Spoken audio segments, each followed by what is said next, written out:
إن الحمد لله نحمده ونستعينه ونستغفره ونؤمن به ونعوذ بالله من شرور أنفسنا ومن سيئات أعمالنا من يهده الله فلا مضل له ومن يضلله فلا هادي له وأشهد أن لا إله إلا الله وأشهد أن محمدا عبده ورسوله أما بعد فأعوذ بالله من الشيطان الرجيم بسم الله الرحمن الرحيم الذين يستحبون الحياة الدنيا على الآخرة ويصدون عن سبيل الله ويبغونها عوجا أولئك في ضلال بعيد.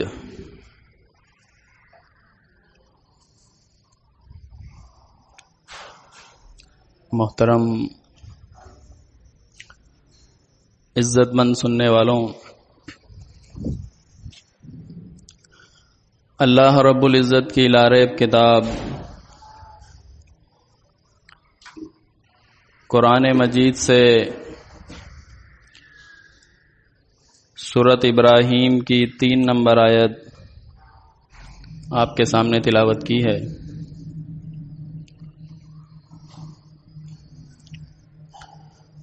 مجھے آج پہلی بار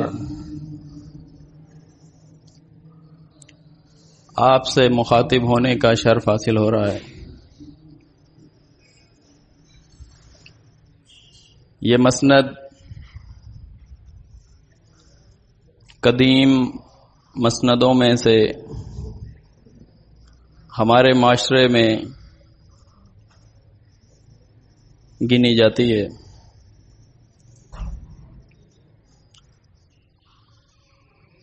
اور پھر یہ رسول اللہ صلی اللہ علیہ وسلم کا منبر،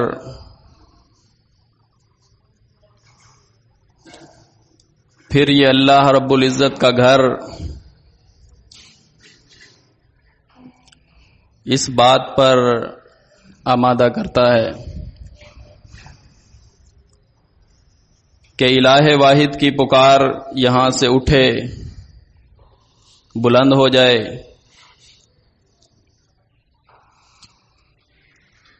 اور جتنے بھی الہ واحد کو، اس کی دعوت کو، اس کی پکار کو، دین خالص کو دبانے والے عناصر ہیں، اس کی راہ میں رکاوٹ بننے والے لوگ ہیں، وہ تحریکیں ہیں، ان کو ختم کیا جائے، ان کا رد پیش کیا جائے، یہ اس کا مقصد ہے، اس کا اولین تقاضا ہے۔ در حقیقت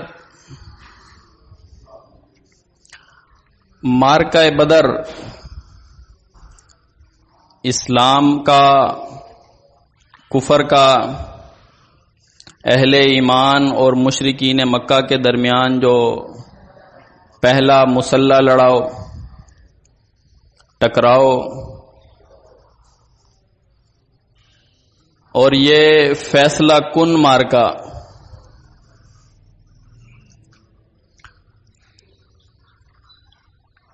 اہل عرب نے اس کا خوب مشاہدہ کیا، اور اس فیصلہ کن معرکے کے نتائج سے صرف وہ لوگ جو مشرکین مکہ کہلائے غصے میں اور رنج و الم کا شکار نہیں ہوئے کہ صرف انہیں غصہ آیا ہو کہ یہ کیسے تھوڑے سے لوگ ہم پر غالب آ گئے،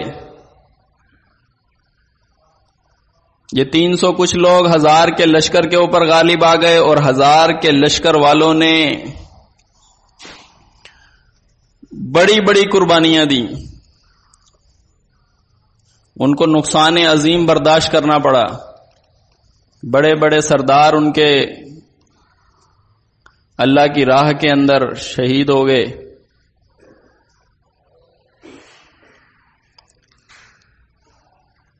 دیکھیں، جب کفر کوئی بات کرتا ہے چھا کے آتا ہے، پھر وہ ان کا جو قتل ہے وہ عذاب کی جو صورت کے اندر نمودار ہوا اس کو شہید کے نام پہ گنواتے ہیں، حالانکہ وہ اللہ کی پکڑ ہے اور سخت ترین پکڑ ہے۔ یہ لوگ مشرکین مکہ، ان کو تو غصہ آیا، رنج و الم کا یہ شکار ہوئے۔ صرف یہ نہیں تھے، دوسرے وہ یہودی بھی اس بات کے اوپر غصے میں تھے، جلال کے اندر تھے کہ یہ مسلمانوں کا غلبہ، کہ مسلمان جو غالب آ گئے ہیں، اس کی پاداش میں انہوں نے اپنا اقتصادی وجود، مذہبی غلبہ، اس کو خطرے میں محسوس کیا۔ اگر یہ لوگ آج غالب آ گئے تو پھر کل ہمارے غلبے کو چیلنج ہو سکتا ہے، تو یہ بھی اس غصے کی آگ میں کھڑے ہو گئے۔ اور پھر تیسرے وہ لوگ تھے جو مشرکین مکہ کے اور یہودیوں کے دونوں کے ہمراز تھے، ان کا دم بھرنے والے تھے۔ جب انہوں نے محسوس کیا کہ اب ہمارا وقار برقرار رکھنے کا کوئی راستہ نہیں ہے، کوئی سبیل نہیں بچی کہ ہم اپنا وقار برقرار رکھیں، تو انہوں نے اسلام کا لبادہ اوڑھ لیا۔ یہ عبداللہ بن ابی اور اس کے لشکر کے لوگ تھے۔ پھر چوتھے وہ لوگ، انہیں بھی غصہ آیا، رنج و الم کے اندر وہ گھر گئے اور مسلم دشمن ہونے کے اوپر تل گئے۔ وہ کون تھے؟ یہ وہ لوگ تھے جنہیں اسلام اور کفر سے کوئی دلچسپی تو نہیں تھی، لیکن یہ مدینہ کے گرد و نواح میں رہنے والے لوگ تھے۔ اسلام اور کفر سے ان کی دلچسپی نہیں تھی، لیکن یہ لٹیرے تھے، راہزن تھے۔ جو بدر کی عظیم الشان کامیابی ہوئی، اس میں انہوں نے یہ دیکھا کہ اگر مدینہ کے اندر کوئی طاقتور حکومت قائم ہو گئی تو ان کی لوٹ کھسوٹ کا راستہ بند ہو جائے گا۔ تو یہ لوگ بھی معرکہ بدر کی کامیابی سے جلنے لگے، کڑنے لگے اور مسلم دشمن ہو گئے۔ ٹھیک اسی طرح اسلام وہ الہ واحد کی دعوت، دین خالص، باوجود اس کے کہ اسلام غلبہ پایا، ایک معرکے کے اندر عظیم الشان اللہ رب العزت کی طرف سے انہیں نصرت حاصل ہوئی، مدد آئی فرشتوں کے ذریعے، اس کے باوجود اللہ نے ان کی مزید آزمائش کی۔ چاروں طرف سے ان کے دشمن اکٹھے ہو گئے۔ اس کو دوسرے الفاظ میں آپ یہ کہیں کہ الکفر ملت واحد۔ جب اسلام کی دعوت تھی، ایمان خالص کی دعوت تھی، اس کے مقابلے میں کفر ایک ملت بن گئی۔ سارے اکٹھے ہو گئے کہ اس دعوت کو ہٹا دینا ہے، یہاں سے اس کی راہ میں رکاوٹ بننا ہے، اس کی راہ کے اندر کون کون سی باتیں شامل کرنی ہیں کہ لوگ مانے اسی کو لیکن انجام ان کا کوئی اور ہو، نام اسی کا لیں، اسی دین کا نام لیں، اسی دین کا اپنے آپ کو کہلوانے والا سمجھیں، اسی دین کا، دین اسلام کا ہی نام لیں، لیکن ان کا انجام کوئی اور ہو، مقصد ان کا کوئی اور ہو، چاہتے وہ کچھ اور ہوں، وہاں تک پہنچا دیں۔ آج ہمارے معاشرے میں دعوت ایمان، دعوت تبلیغ، دین خالص، اس کو بھی چاروں طرف سے خطرہ ہے. اس کو مٹانے والے موجود ہیں، اس کو دبانے والے موجود ہیں، اس کی راہ میں رکاوٹ بننے والے موجود ہیں. اور ان کا جو معاملہ صاف کیا ہے قرآن نے، اور جو وضاحت کی ہے، اور کفر کی ایک ایک سبیل بتائی ہے کہ یہ کفر کا راستہ، اس سے بچ جاؤ. وہ اللہ رب العزت کا بہت احسان ہے کہ اس نے کلام کو نازل کرنے کے بعد اس کی حفاظت کا ذمہ لے لیا. دیکھیں، آج انتہائی افسوس سے یہ بات کہنی پڑتی ہے کہ اسلام کا نام لینے والے ہی اسلام کی راہ میں رکاوٹ بن رہے ہیں. کہ اسلام کا نام لیتے ہیں، لوگوں کو بظاہر ایسے معلوم ہوتا ہے یہ اس امت کے امین ہیں، یہ اس امت کے بڑے چاہنے والے ہیں، یہ امت کے رہبر ہیں، یہ قرآن اور سنت کے اصل ترجمان ہیں، یہ دین کا غلبہ چاہنے والے لوگ ہیں. لیکن حقیقت میں یہی وہ لوگ ہیں جو اسلام کے نام پر اسلام میں رکاوٹ پیدا کرتے ہیں کہ یہ دین غالب نہ آ جائے، لبادہ اڑائے. دین کو اور اس دعوت خالص کو روکنے کے لیے مختلف حربے استعمال کیے. کبھی اس قوم کو ملفوظات سنا کے راستے سے ہٹا دیا، کبھی اس قوم کو جھوٹے خواب سنا کے راستے سے ہٹا دیا، اس دین خالص والا راستہ ان سے لے لیا، وہ جو ایمان خالص کی روشنی تھی وہ روشنی ان سے چھین لی اور انہیں اندھیروں میں ڈال دیا. اور کبھی کفر کے راستے پر لگا کر، شرک کے راستے پر لگا کر اس امت کو کھینچ کے سائڈ پہ لے گئے. پھر کبھی بدعات کے راستے پر امت کو لگایا، اس راہ میں رکاوٹ پیدا ہو جائے. خرافات کے راستے پر ان کو لگا دیا تاکہ رکاوٹ پیدا ہو جائے. انہیں اسلام کی فتح اور کامیابی گوارا نہیں ہے، حالانکہ یہ اللہ کا نازل کردہ دین ہے. اسلام کا بول بالا ہو جائے، اسے یہ برداشت نہیں کر سکتے کہ اسلام کا لوگ نام لے جائیں، اس کے اوپر مر مٹیں، الہ واحد کی دعوت کو پھیلا دیں اپنے گھروں کے اندر، اپنے علاقوں کے اندر، اپنے معاشرے کے اندر، پوری قوم قبیلے برادری کے اندر، پورے ملک کے اندر یہ دعوت جو ہے وہ عام ہو جائے. انہیں یہ بات گوارا نہیں ہے. یہ مسلم دشمن بنتے ہیں مسلم کے بھیس کے اندر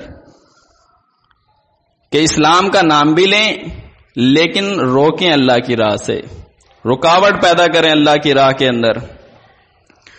اسی طرح ایک مقام پر اللہ رب العزت نے فرمایا وَمِنَ النَّاسِ مَن يَشْتَرِي لَهْوَ الْحَدِيثِ، یہ لہو الحدیث خرید کر آتے ہیں، لغویات خریدتے ہیں، بےہودہ باتیں خریدتے ہیں، فضولیات کے خریدار بنتے ہیں اس لیے کہ انٹرٹینمنٹ کر لیں، اس لیے کہ ٹائم پاس ہو جائے گا. فرمایا نہیں، لِيُضِلَّ عَن سَبِيلِ اللَّهِ، تاکہ اللہ کی راہ سے روک دیں ان کو.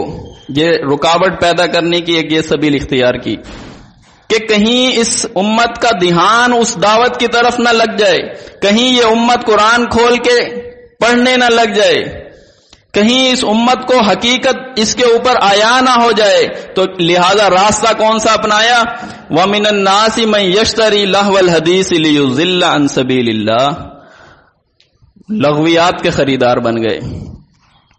پھر ایک مقام پر فرمایا اللہ کی راہ سے روکنے کے لیے کیا حربہ استعمال کیا؟ اتخذوا ایمانہم جنۃ فصدوا عن سبیل اللہ، اپنی قسموں کو ڈھال بنایا، اپنے علم کا روب لوگوں کے اندر بٹھا دیا. لوگ یہ کہنے لگے فلاں عالم یہ تو غلط نہیں ہو سکتے، تم غلط کہہ سکتے ہو، تمہارے فہم میں غلطی آ سکتی ہے، تمہاری سمجھ میں غلطی آ سکتی ہے، لیکن فلاں بزرگ وہ غلط نہیں کہہ سکتے.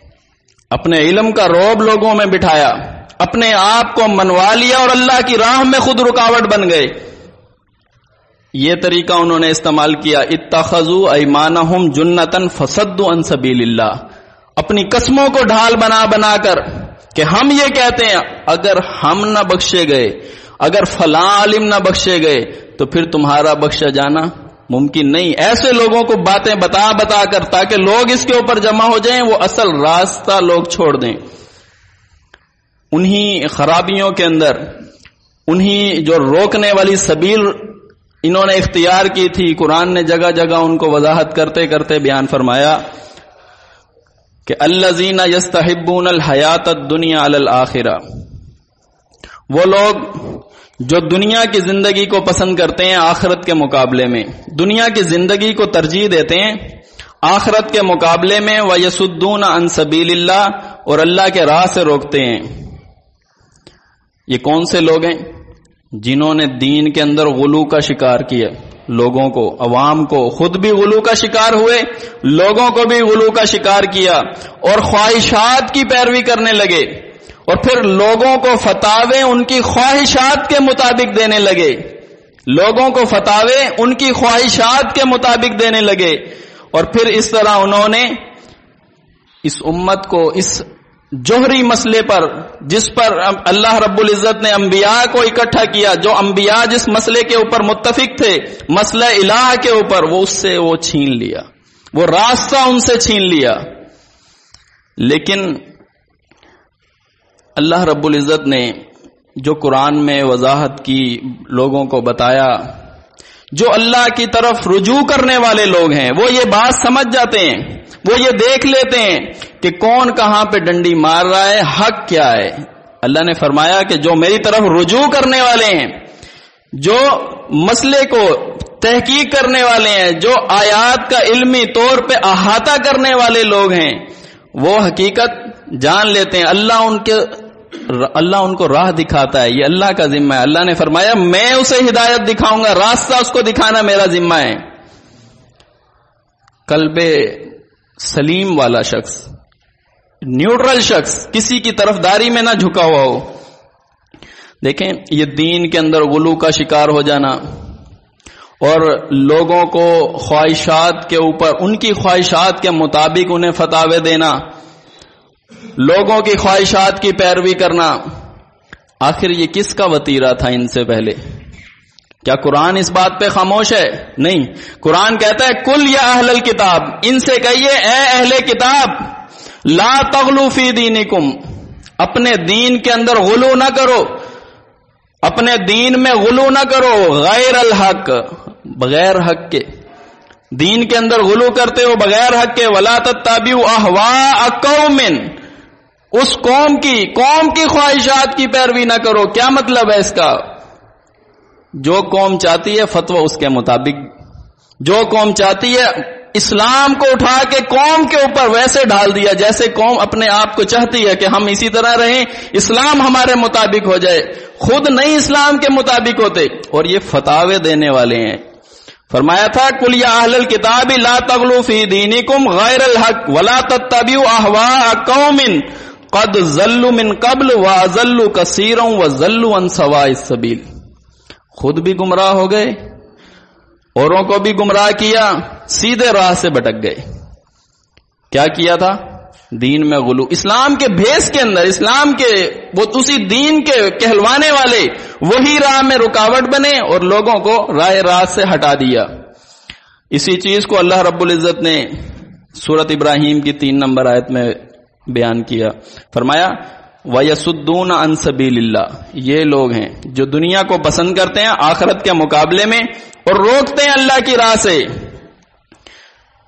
دیکھیں ہمارے معاشرے میں، ہمارے علاقے میں جب ہم یہ کہتے ہیں کہ یہ تو اللہ کی راہ سے روکنے والے ہیں، یہ فلاں عالم ہیں، یہ فلاں فرقہ ہے، یہ فلاں مکتب فکر کے لوگ ہیں، فلاں تحریک ہے، یہ تو اللہ کی راہ سے روکنے والے ہیں، وہ کیا کہتے ہیں؟ وہ کہتے ہیں یہ اللہ کی راہ سے روکنے والے نہیں ہیں، یہ اللہ کی راہ پہ چلانے والے ہیں.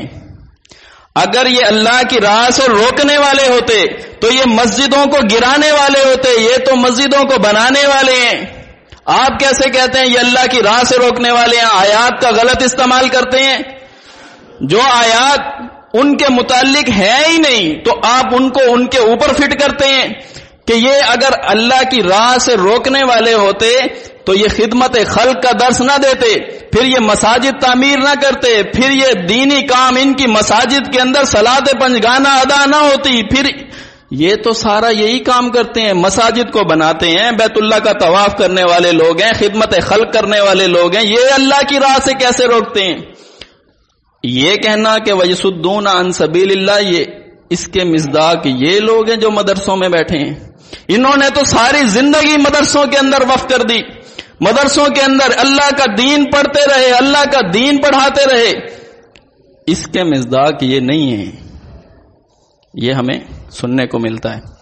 لیکن قرآن نے بڑی وضاحت کے ساتھ لوگوں کو یہ بات عیاں کر دی، ان کے اوپر یہ واضح کر دیا۔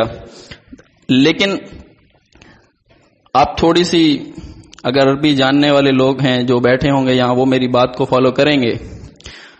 لفظ صد وَيَصُدُّونَ عَن سَبِيلِ اللَّهِ، لفظ صد عربی زبان کے اندر لازم بھی ہے اور متعدی بھی ہے۔ مطلب یہ ہے کہ خود بھی گمراہ رکتے ہیں اللہ کی راہ سے، اوروں کو بھی روکتے ہیں، خود بھی رکتے ہیں اللہ کی راہ سے، اوروں کو بھی روکتے ہیں اللہ کی راہ سے۔ اور عربی زبان کے اندر بعض مرتبہ حرف کا بھی معنی ہوتا ہے، حرف کا بھی ایک معنی ہوتا ہے، وہ جملے کے اندر استعمال ہوتا ہے، جیسے لفظ واو ہے، حرف ہے، اس کا معنی ہے۔ اور قرآن کی خاصیت یہ ہے کہ اگر قرآن کا ایک جملہ ایک بات سمجھ نہیں آتی، قرآن مزید آیتیں پیش کرتا ہے اس کو سمجھانے کے لیے۔ القرآن یفسر بعضها بعض، قرآن بعض آیتیں، قرآن کی بعض آیات بعض کی تفسیر کرتی ہیں، بتاتی ہیں کہ یہ مسئلہ ہے، یہ معنی ہے، یہ بیان اللہ نے کیا ہے۔ ایک جملہ ہوتا ہے جملہ مفسرہ، جملہ مفسرہ، ایک جملہ ہے جملہ مفسرہ۔ تھوڑی سی بات مشکل ہوگی لیکن آپ توجہ رکھیں گے انشاءاللہ میں سمجھا لوں گا۔ ایک جملہ ہے جملہ مفسرہ، را کے اوپر زبر ہے، ایک جملہ ہے جملہ مفسرہ، را کے زیر ہے نیچے۔ یہ کیسے پتہ چلتا ہے کہ کون سا جملہ ہے جملہ مفسرہ ہے، کون سا جملہ ہے جملہ مفسرہ ہے؟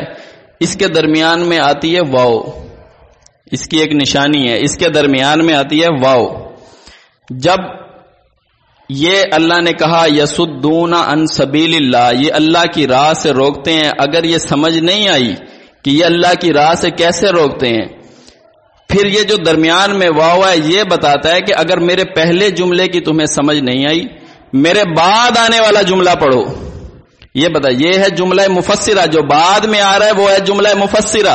یہ بتاتا ہے کہ اگر یسدون عن سبیل اللہ کی سمجھ نہیں آئی کہ یہ کیسے روکتے ہیں اللہ کی راہ سے، اس کے بعد آنے والا جملہ پڑھو، وَيَبْغُونَهَا عِوَجًا، کجی تلاش کرتے ہیں، یہ سارے کام کرتے ہیں، مساجد بھی بناتے ہیں، لوگوں کو خدمت خلق کا درس بھی دیتے ہیں، صلاۃ پنجگانہ بھی ادا کرتے ہیں، لیکن پھر بھی یہ اللہ کی راہ سے روکتے ہیں۔ کیسے؟ وَيَبْغُونَهَا عِوَجًا، اللہ کے کلام کے اندر، اللہ کی آیات کے اندر، مسئلہ الہ کے اندر، توحید کے اندر یہ کیا کرتے ہیں؟ کجی تلاش کرتے ہیں، ٹیڑھ پیدا کرتے ہیں، یہ اللہ کی راہ سے روکتے ہیں۔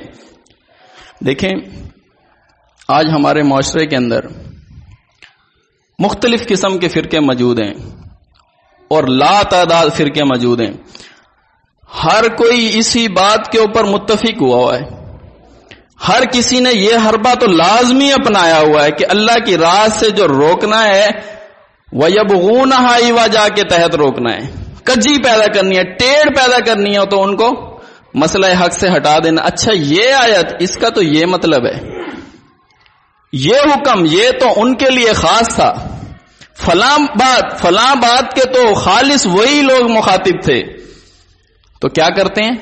اللہ کی راہ سے روکتے ہیں۔ اب آپ کو سمجھ آ گئی کیسے اللہ کی راہ، حالانکہ مسجدیں بنانے والے ہیں، حالانکہ سارے دینی کام کرنے والے ہیں، لبادہ اسلام ہی کا اڑا ہوا ہے، وہ ساری باتیں اسلام ہی کی ماننے والے ہیں، لیکن پھر بھی قرآن کہتا ہے یسدون عن سبیل اللہ، یہ اللہ کی راہ سے روکنے والے ہیں۔ کیسے؟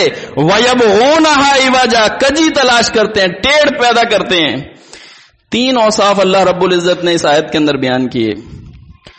عنوان میرا یہ ہے کہ میں اللہ کی راہ سے روکنے والوں کا اور اس میں ٹیڑھ پیدا کرنے والوں کا انجام آپ کے سامنے رکھوں. لیکن میں یہ چاہتا ہوں کہ جو انہوں نے ٹیڑھ ڈالی ہے، جو ٹیڑھ پیدا کی ہے، ان کی کچھ مثالیں بھی آپ کے سامنے رکھوں کہ آپ دیکھیں کہ کیسے انہوں نے ٹیڑھا راستے کو کیسے پھیر دیا، عوام کا ذہن کیسے پھیر دیا، کیسے انہوں نے کھول کے مسئلہ نہیں بیان کیا، گول گول مسئلہ بیان کر کے درمیان سے نکلے، بین ذالک سبیلا، درمیان کا راستہ اختیار کر دیا. گول مسئلہ بیان کیا، بیچ میں سے نکل گئے، ادھر والے بھی خوش، ادھر والے بھی خوش، اللہ بھی راضی، دنیا والے بھی راضی، بین ذالک سبیلا، درمیان سے راستہ نکالا. دیکھیں اس کی جو پہلی اللہ رب العزت نے بات بیان کی، الذین یستحبون الحیات الدنیا علی الاخرہ، دنیاوی زندگی کو پسند کرتے ہیں آخرت کے مقابلے میں. تقریباً ہر فرقہ اس کے اوپر متفق ہو گیا، دنیاوی زندگی کو پسند کرتے ہیں آخرت کے عزت بھی چاہیے تو اسی دنیا میں چاہیے، شہرت چاہیے تو اسی دنیا کے اندر چاہیے، حتیٰ کہ عبادات کا جو اجر ہے وہ بھی اگر چاہیے، وہ معاوضہ چاہیے تو اسی دنیا کے اندر چاہیے. نماز بھی بیچنی ہے، صدقات بھی، خیرات بھی. کیسے؟ فلاں دیکھے گا تو خیرات دے دو جی، دیکھ رہا ہے، وہ دیکھ رہا ہے، بیچو اس کو تاکہ تمہاری بات کے اندر اثر آ جائے، تاکہ تمہارے بات کے اندر وزن آ جائے، تاکہ لوگ تمہیں یہ کہیں کہ فلاں تو دیکھو کتنا سخی ہے. اس کے دل کے اندر ٹیڑھ ہوگی تو پھر صحیح بندہ نہیں ملے گا تمہیں. رکے ہیں، رکاوٹ بنی ہے اللہ کی راہ کے اندر، رکاوٹ پیدا کی ہے، کہیں علم کا ڈھونگ رچائے، کہیں اپنے ٹھاٹ باٹ لوگوں کے اوپر حاوی کیے، کہیں قصے سنا کے، کہیں کہانیاں سنا کے انہوں نے اللہ کی راہ سے روکا، اور ہر چیز کا جو معاوضہ ہے وہ اسی دنیا میں چاہیے. کیا بات سمجھ آئی؟ آخرت کا ایمان نہیں ہے. وہ جو قانون بیان کرتے، قرآن جو اصل بنیاد بیان کرتا تھا، وہ اس کے حساب سے، اس معنی کے اعتبار سے ان کا ایمان آخرت پہ ثابت نہیں ہوتا. کسی چیز کو تو انہوں نے آخرت پہ چھوڑا ہوتا، ہاں وہ چیز آخرت پہ باقی ہے. سامنے پارٹی مضبوط ہے، اپنی رقم وہاں پھنس گئی ہے، نکلوا نہیں سکتے ہیں، وہ ٹھاٹ باٹ والے لوگ ہیں. قیامت کا دن تو آئے گا نا جی، وہاں نکلوا نہیں سکتے ہو، وہاں تم یہاں کمزور پڑ گئے ہو تو یہاں آخرت کا یقین آیا ہے. وہاں جو عبادات تم نے بیچی، وہاں جو صدقہ خیرات اور جو دیگر معاملات تم نے بیچ دیے، تو وہاں تمہیں یہ خیال نہیں آیا کہ اس کا جو اجر تھا وہ تو آخرت کے اندر لینا تھا. عزت جو ہم نے عزت کے پیچھے جو آیات کا کفر کر دیا، عزت کے متلاشی بنے تو قرآن کی دھجیاں اڑا کے رکھ دی، تو وہاں آخرت یاد نہیں آئی، صرف اس معاملے میں آخرت آئی. یہ آخرت کا ایمان، اس کو کامل ایمان بولیں گے؟ آخرت کا ایمان یہ نہیں ہے.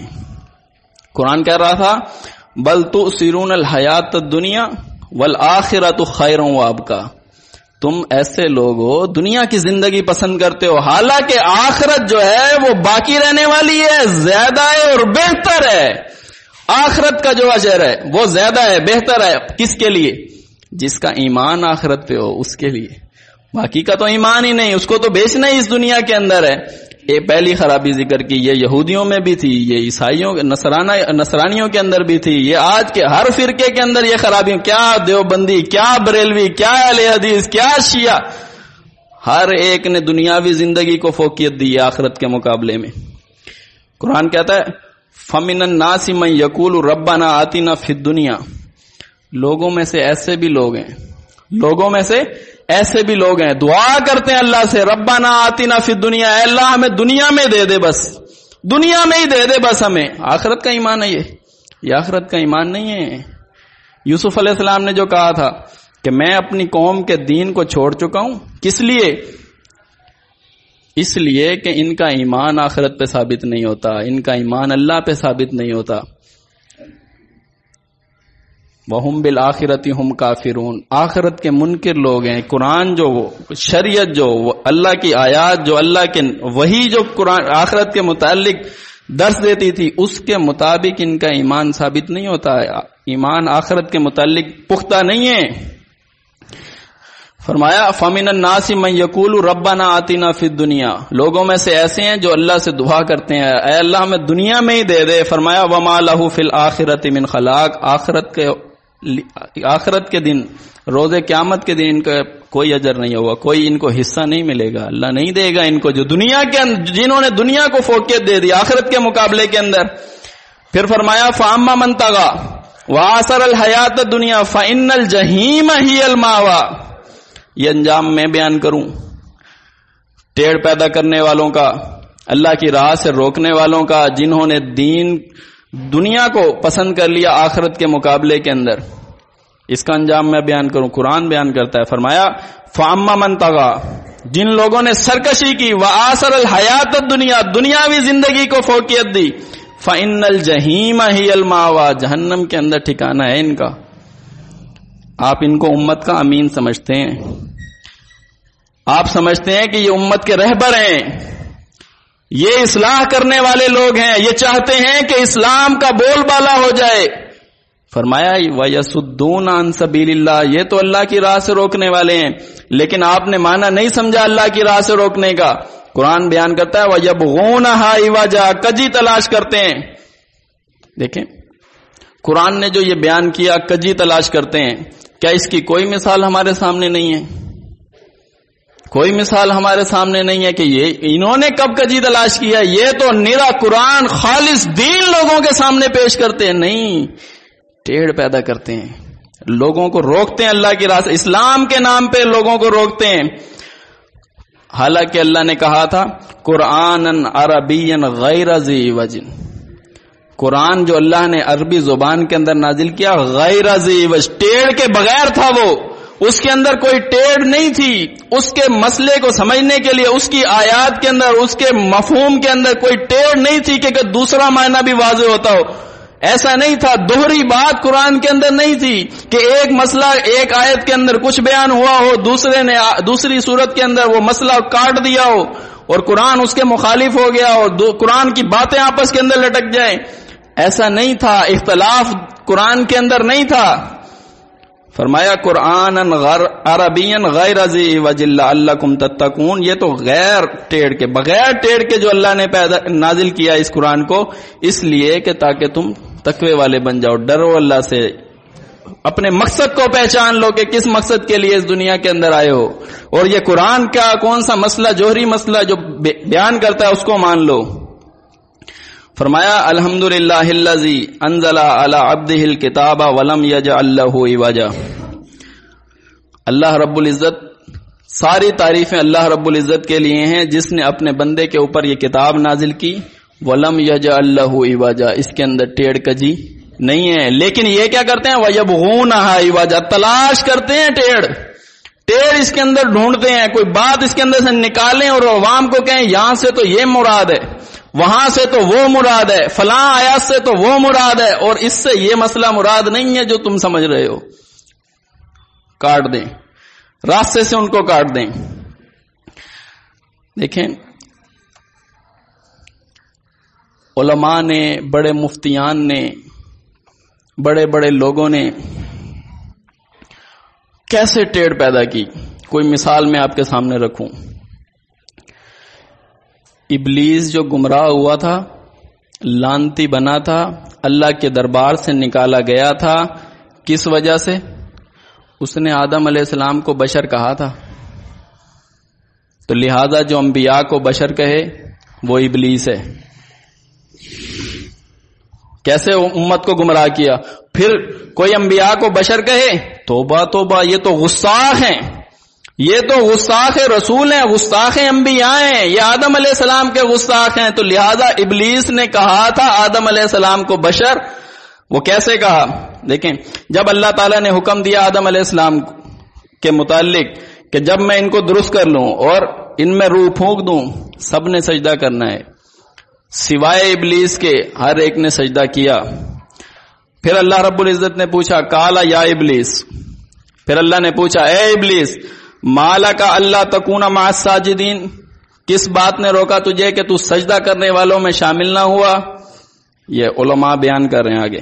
قال لم اکل لاسجد لبشر، کہتا ہے میں سجدہ کروں بشر کو، خلقتہ من صلصال من حمأ مسنون، جس کو پیدا کیا تو نے کھنکھناتی مٹی سے انبیاء کو بشر کہہ رہا ہے، آدم علیہ السلام کو بشر کہا، میں بشر کو سجدہ کروں؟ اللہ نے کہا قال فخرج منہا فانک رجیم، پس نکل جاؤ یہاں سے، تمہیں راندہ درگاہ کر دیا گیا ہے، مردود، تمہیں لانتی بنا دیا گیا ہے۔ دیکھا جی، ابلیس نے آدم علیہ السلام کو بشر کہا تو اللہ نے اس کو اپنے دربار سے نکال دیا، اور آج کوئی انبیاء کو بشر کہے تو پھر کیا مطلب ہے؟ ابلیس کی ذریت سے ہے وہ۔ یہ دیکھیں، حالانکہ یہ آدم علیہ السلام کو بشر سب سے پہلے ابلیس نے کہا تھا۔ قرآن کا مطالعہ نہیں کیا، قرآن نہیں پڑھا، کیا سب سے پہلے آدم علیہ السلام کو بشر ابلیس نے کہا تھا؟ تو اللہ نے وجہ یہی بیان کی کہ میں نے بشر کہنے کی وجہ سے اس کو راندہ درگاہ کیا ہے، حالانکہ اللہ نے فرمایا تھا فَإِذَا سَوَّيْتُهُ، جب میں اس کو درست کر لوں، وَنَفَخْتُ فِيهِ مِن روح، پھر اس کے اندر روح پھونک دوں، فَقَعُوا لَهُ سَاجِدِينَ، سب نے سجدہ کرنا ہے، فَسَجَدَ الْمَلَائِكَةُ، ملائکۃ کلھم اجمعون، ہر ایک نے سجدہ کیا الا ابلیس، سوائے ابلیس کے۔ کیا وجہ بیان کی؟ استکبر، گھمنڈ کے اندر آ گیا، تکبر اس نے کیا، وَقَانَ مِنَ الْكَافِرِينَ، اور کافروں میں سے ہو گیا۔ پھر جب اللہ نے پوچھا ابلیس کس وجہ سے تو نے سجدہ نہ کیا، کالا، وہ کہنے لگا انا خیر من، میں اس سے بہتر ہوں، میں اس سے بہتر ہوں۔ کس سے؟ آدم علیہ السلام سے میں بہتر ہوں۔ کیوں؟ خلقتنی من نار، تو نے مجھے آگ سے پیدا کیا، وخلقتہ من طین، کس کو پیدا کیا؟ آدم علیہ السلام کو مٹی سے پیدا کیا۔ یہ کوئی پہلی مرتبہ اس نے بشر کہا یا مٹی کا بولا آدم علیہ السلام کو؟ اس سے پہلے ابھی آدم علیہ السلام کا خمیر نہیں گوندا گیا، اللہ رب العزت نے آدم علیہ السلام کو پیدا نہیں کیا، ابھی تو صرف فرشتوں سے یہ بات کی ہے، انی خالقم بشرن، میں بنانے والا ہوں ایک بشر کو۔ سب سے پہلے بشر آدم علیہ السلام کو کس نے کہا؟ اللہ نے کہا۔ پھر یہ کہنا کہ ابلیس نے آدم علیہ السلام کو بشر کہا تو لہٰذا وہ آدم علیہ السلام کو بشر کہنے کی وجہ سے راندہ درگاہ ہو گیا، یہ کیا ہے؟ وَيَبْغُونَهَا عِوَجًا، کس لیے؟ وَيَصُدُّونَ عَن سَبِيلِ اللَّهِ، اللہ کی راہ سے روکنے کے لیے یہ کجی تلاش کیے انہوں نے۔ یہ قرآن سے نص سے صریح ہے جی، یہ قرآن سے پھیرنا ہے، یہ قرآن سے اس بات نہیں ہے، یہ قرآن سے پھیرنا ہے۔ تو پھر اللہ رب العزت نے جب اس کو راندہ درگاہ کیا اس بات پہ کہ وہ کہنے لگا انا خیر من، میں بہتر ہوں، پھر اللہ کے حکم کے آگے وہ اکڑ گیا، استکبار اس نے کیا۔ اس کا مطلب تھا کہ مجھے اللہ رب العزت نے آگ سے پیدا کیا ہے، آدم علیہ السلام کو پیدا کیا مٹی سے، گویا اس کا گمان یہ تھا آگ کا کام ہے اوپر جانا، آگ کا کام ہے اوپر جانا، مٹی کا کام ہے نیچے آنا، ایک چیز جو اوپر جا رہی ہے وہ جھکے اس کے آگے جو نیچے جا رہی ہے۔ انا خیر من، میں بہتر ہوں، میں بہتر ہوں۔ اس کی وجہ یہی بیان کی کہ مجھے آگ سے پیدا کیا، اس کو مٹی سے پیدا کیا، میں اس کے سامنے۔ استکبار کی وجہ سے، تکبر کی وجہ سے اس نے اللہ کی راہ سے وہ رک گیا، اللہ کے حکم کو ماننے کی وجہ سے وہ رک گیا۔ پھر اللہ رب العزت نے اس کو اپنے دربار سے نکال دیا، اپنی جو اس کو قریبی بنایا تھا، جو اللہ کے مقرب کے اندر تھا، پھر اللہ نے اس کو نکال دیا وہاں سے۔ لیکن کیا کیا؟ وَيَصُدُّونَ عَن سَبِيلِ اللَّهِ، اللہ کی راہ سے روکا، کس ذریعے سے؟ وَيَبْغُونَهَا عِوَجًا، کجی تلاش کر کے اللہ کی راہ سے روک دیا، اللہ کے اس بات سے روک دیا جو قرآن کی دعوت تھی، اس دعوت سے روک دیا۔ کون سی دعوت تھی؟ قرآن کہہ رہا تھا کل، اے نبی صلی اللہ علیہ وسلم آپ ان سے کہہ دیجئے انما انا بشر مثلکم، میں بشر ہوں جیسے تم ہو، میں بشر ہوں جیسے تم ہو۔ پھر کیا انہوں نے کجی تلاش کی؟ روکنا تو تھا اللہ کی راہ سے، وَيَصُدُّونَ کے مصداق تو انہوں نے بننا تھا، وَيَصُدُّونَ عَن سَبِيلِ اللَّهِ وَيَبْغُونَهَا عِوَجًا، کیا کجی تلاش کی انہوں نے؟ اعتراض کیا اس کے اوپر۔ یہاں پہ جو لفظ کل استعمال ہوا ہے اس سے مراد خاص رسول اللہ ہیں، یعنی خود رسول اللہ کہیں کہ میں بشر ہوں اور کوئی نہ کہے۔ خود رسول اللہ تو کہہ سکتے ہیں کہ میں بشر ہوں، اللہ کہہ سکتا ہے کہ اپنے نبی کو یہ بشر ہے، اور کوئی نہ کہے رسول اللہ کو بشر۔ کل سے خاص میں۔ اور ظالم لوگوں، کل کو ہی قرآن میں ایک جگہ استعمال ہوا ہے۔ ہم آیت پیش کرتے ہیں کل هو اللہ احد، کہہ دو کہ اللہ ایک ہے، صرف رسول اللہ کہیں اللہ ایک ہے، اب اور کوئی نہ کہے۔ وَيَصُدُّونَ عَن سَبِيلِ اللَّهِ وَيَبْغُونَهَا عِوَجًا، کجی تلاش کی ہے انہوں نے، اور قرآن خاموش نہیں ہوا۔ پھر آئے جناب ایک اور لوگ بڑے عالم، انہوں نے کہا جی یہ عربی عبارت ہے، قُلْ إِنَّمَا أَنَا بَشَرٌ مِثْلُكُمْ، یہ عربی عبارت ہے، اس میں ایک انا محذوف ہے، اصل کیا ہے؟ قُلْ إِنَّمَا أَنَا بَشَرٌ مِثْلُكُمْ، یہ پڑھایا گیا لوگوں کو۔ قُلْ إِنَّمَا أَنَا بَشَرٌ مِثْلُكُمْ، کیا مطلب ہے اس کا؟ اس کا مطلب یہ ہے آپ ان سے کہہ دیجئے قُلْ إِنَّمَا أَنَا، آپ ان سے کہہ دیجئے کہ میں تو میں ہوں، بشر مثلکم، بشر تمہارے جیسے ہوتے ہیں۔ یہ ہے قرآن کہتا ہے وَيَبْغُونَهَا عِوَجًا، کجی تلاش کی ہے انہوں نے اللہ کی راہ سے روکنے کے لیے، تحریفیں کرتے ہیں، تحریفیں کرتے ہیں اللہ کی راہ سے روکنے کے لیے۔ پھر آپ دیکھیں قرآن کی جو بنیادی دعوت ہے، قرآن کہتا ہے کہ تم سب اللہ کے بندے ہو، تم سب اللہ کے بندے ہو، اللہ نے تمہیں اپنی بندگی کے لیے پیدا کیا، یہ زمین آسمان اسی لیے بنائے کہ اللہ کی بندگی کرو، خاص اللہ کی بندگی کرو، خالص اللہ کی بندگی کرو۔ اللہ رب العزت نے تمہیں جو پیدا کیا، جنوں کو جو پیدا کیا، اسی وجہ سے پیدا کیا کہ تم خالص اللہ کی بندگی کرو۔ بندے تم کس کے ہو؟ اللہ کے۔ یہ نہیں کہ ہم اللہ رسول کا بندہ ہے، اللہ رسول کا بندہ نہیں ہے، صرف اللہ کا بندہ ہے، صرف اللہ کا بندہ ہے۔ قرآن کہتا ہے قُلْ يَا عِبَادِيَ الَّذِينَ أَسْرَفُوا عَلَىٰ أَنفُسِهِمْ لَا تَقْنَطُوا مِن رَحْمَتِ اللَّهِ، قُلْ يَا عِبَادِي، اے نبی صلی اللہ علیہ وسلم آپ ان سے کہہ دیجئے اے میرے بندوں، جن لوگوں نے اپنی جانوں پہ ظلم کر لیا ہے وہ اللہ کی رحمت سے نا امید نہ ہو۔ اللہ تعالیٰ سارے گناہوں کو معاف کر دے گا، اور اللہ بخشنے والا ہے، بڑا مہربان ہے، رحم کرنے والا ہے۔ اس میں کیا کجی تلاش کی؟ قُلْ يَا عِبَادِي، اے نبی صلی اللہ علیہ وسلم آپ کہہ دیجئے اے میرے بندوں، آپ کہہ دیجئے اے میرے بندوں۔ ہم کس کے بندے ہیں؟ رسول اللہ کے بندے ہیں۔ ہم عباد اللہ نہیں ہیں، ہم عباد الرحمان نہیں ہیں، ہم عباد الرسول ہیں، عباد الرسول ہیں۔ قُلْ يَا عِبَادِي سے یہ بات ثابت ہے۔ یہ آپ ان کو امت کا امین سمجھتے ہیں، یہ قرآن نے ان کے جو پردے فاش کیے ہیں، جو ان کی اصل حقیقت کو لوگوں کے سامنے بیان کی ہے، وہ تو میں آپ کے سامنے بیان کروں گا۔ یہ جو ایک دو مثالیں میں آپ کے سامنے رکھتا ہوں، یہ کیسے اللہ کی راہ سے روکتے ہیں اور کجی کیسے تلاش کرتے ہیں۔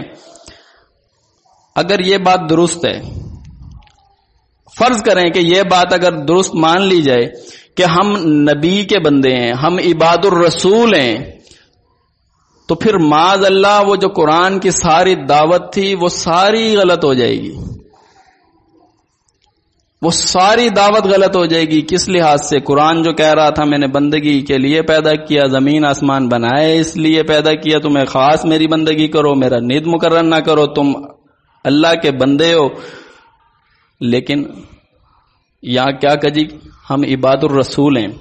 قرآن کہتا ہے ما کان لبشر، کسی بشر کو یہ بات زیب نہیں دیتی۔ کون سا بشر؟ ما کان لبشر، کسی بشر کو یہ بات زیب نہیں دیتی۔ کون سا بشر؟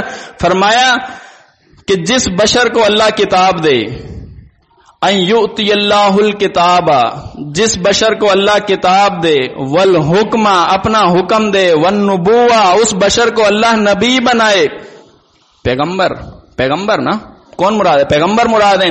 وہ بشر جس کو اللہ تعالیٰ کتاب دے، جس کو اللہ حکم دے، جس کو اللہ رب العزت نبوت سے نواز دے، ثم یقولو، پھر وہ لوگوں سے کہے کونو عباد لی، تم میرے بندے بن جاؤ۔ کسی بشر کو یہ بات زیب نہیں دیتی۔ اگر یہ بات مان لیں کہ ہم عباد الرسول ہیں اس آیت سے کہ قل یا عبادی الذی سے، تو پھر یہ آیت کجی تلاش کی نا، اللہ کی راہ سے روکا۔ پھر یہ کہنا غلط ہے کہ یہ مسجدوں کو بنانے والے ہیں، یہ تو دین کا کام کرنے والے ہیں، یہ تو ساری زندگی مدرسوں کے اندر لوگوں کو تعلیم دینے والے ہیں۔ یہ کہاں سے مراد ہے وَيَصُدُّونَ عَن سَبِيلِ اللَّهِ میں؟ قرآن کہتا ہے اگلی آیت، آگے والا جملہ دیکھو وَيَبْغُونَهَا عِوَجًا، کجی تلاش کر کے اللہ کی راہ سے روکتے ہیں، اس اصل مقصد سے ہٹا دیتے ہیں۔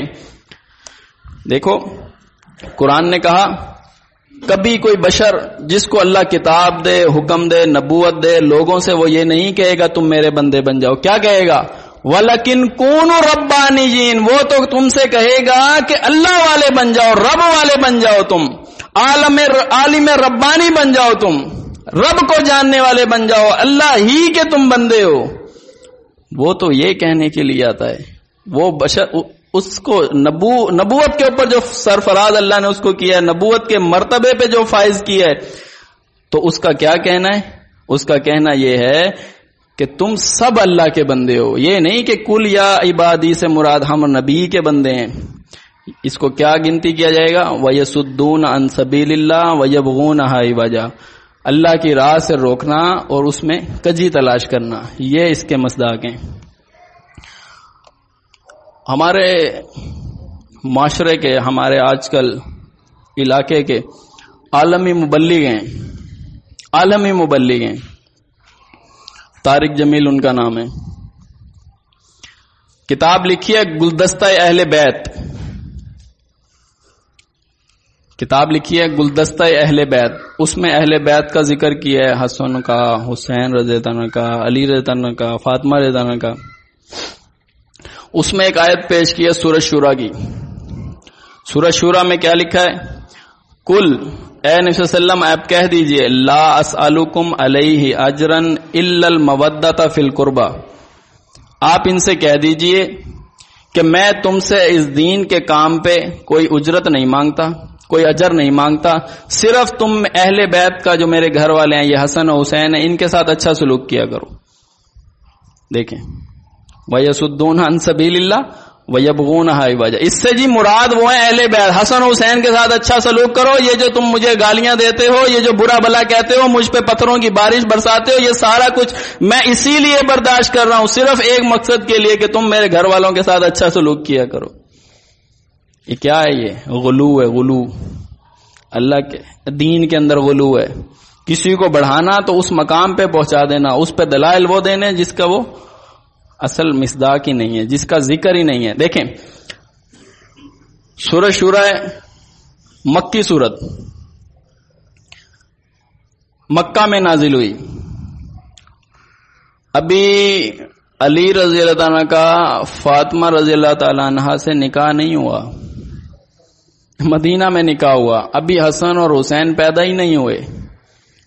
اس وقت رسول اللہ صلی اللہ علیہ وسلم نے کہا قل لا اسألکم علیہ اجرن، میں تم سے اجر نہیں مانگتا، الا المودۃ فی القربى، صرف قرابت داری، یعنی میرے اہل بیت کا خیال کرو. یہ مطلب نہیں. اس کا اصل مطلب کیا تھا؟ کہاں سے پھیرا انہوں نے؟ وہاں مراد یہ تھا کہ میں تم سے اس دین کے اوپر کوئی اجرت تو نہیں مانگتا، کوئی اجر کا طالب تو نہیں ہوں، کم از کم میرے ساتھ جو تمہارا نسبی تعلق ہے، جو قرابت ہے، اس کا تو خیال کرو، جو عرب کے دستور کے مطابق رکھا جاتا ہے.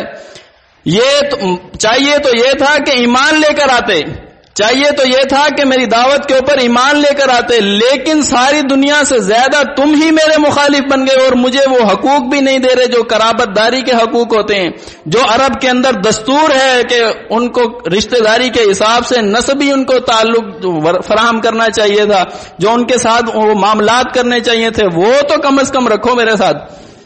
الا المودۃ فی القربى سے یہ مراد. کیا کہا؟ حسن و حسین کے ساتھ اچھا سلوک کیا کرو. حالانکہ وہ اس موقع کی آیت ہی نہیں، موڑا، عوام کو موڑا، غلو پیدا کیا، دلیل قرآن کی آیت بنائی، الا المودۃ فی القربى. دیکھیں، قرآن اسی بات سے بار بار روکتا ہے، اصل دشمن کو پہچانے. کہ آپ کا دشمن، اس سے بڑا المیہ اور کیا ہوگا کہ جس سے روکنے کے لیے، جس سے بچانے کے لیے آپ کو تلقین کی جا رہی ہو کہ اس سے اپنے آپ کو محفوظ رکھو، اس سے اپنے آپ کو بچا کے رکھو، اس کے فتنے سے، اس کی خرابیوں سے چکنے رہو، آپ اپنی لگام ہی اسی کے ہاتھ میں دے دیں. اس سے بڑا المیہ اور کیا ہوگا؟ یہ تو دین میں بگاڑ پیدا کرنے والے، دین کے اندر تبدیلیاں پیدا کرنے والے، اصل مقصد سے پھیرنے والے، آپ انہی کی گود میں جا کے بیٹھے اور کہنے لگیں کہ یہی دین کا اصل نام لینے والے ہیں، یہ اسلام کا بول بالا چاہتے ہیں اس ملک کے اندر. ایسا نہیں ہے. قرآن کہتا ہے وَيَصُدُّونَ عَن سَبِيلِ اللَّهِ، یہ اللہ کی راہ سے روکنے والے ہیں، اسلام کے بیس میں رکاوٹ پیدا کرنے والے ہیں، یہ اسی رنگ کے اندر رکاوٹ پیدا کرنے والے ہیں. وَيَصُدُّونَ عَن سَبِيلِ اللَّهِ وَيَبْغُونَهَا عِوَجًا، اس راستے سے پیدا کرنے والے ہیں ٹیڑھ کے، کجی تلاش کرتے ہیں، عوام کو روکتے ہیں، کجی تلاش کرتے ہیں. قرآن کہتا ہے بنیادی مقصد ہے الہ واحد کی پہچان کراتے ہوئے اللہ تعالیٰ نے فرمایا کل، کہہ دیجئے کہ لا یعلم من فی السماوات والارض الغیب الا اللہ، کہ ان سے کہہ دیجئے زمین اور آسمان کا غیب اللہ کے سوا کوئی نہیں جانتا. وما یشعرون ایان یبعثون، جن کے متعلق تمہارا گمان ہے کہ ان کے پاس علم غیب ہے، فرمایا انہیں تو یہ بھی نہیں پتا کہ ہم نے دوبارہ کب اٹھنا ہے. الہ واحد کی پہچان کروائی، دعوت دی، لیکن یہ کب وارے آنی تھی؟ کب وارے آنی تھی؟ کس کو؟ انہیں جنہوں نے دنیا کو پسند کیا تھا آخرت کے مقابلے میں. اللہ کی راہ سے تو روکنا تھا انہوں نے، ٹیڑھ جو پیدا کرنی تھی. کیا کہا عوام کو؟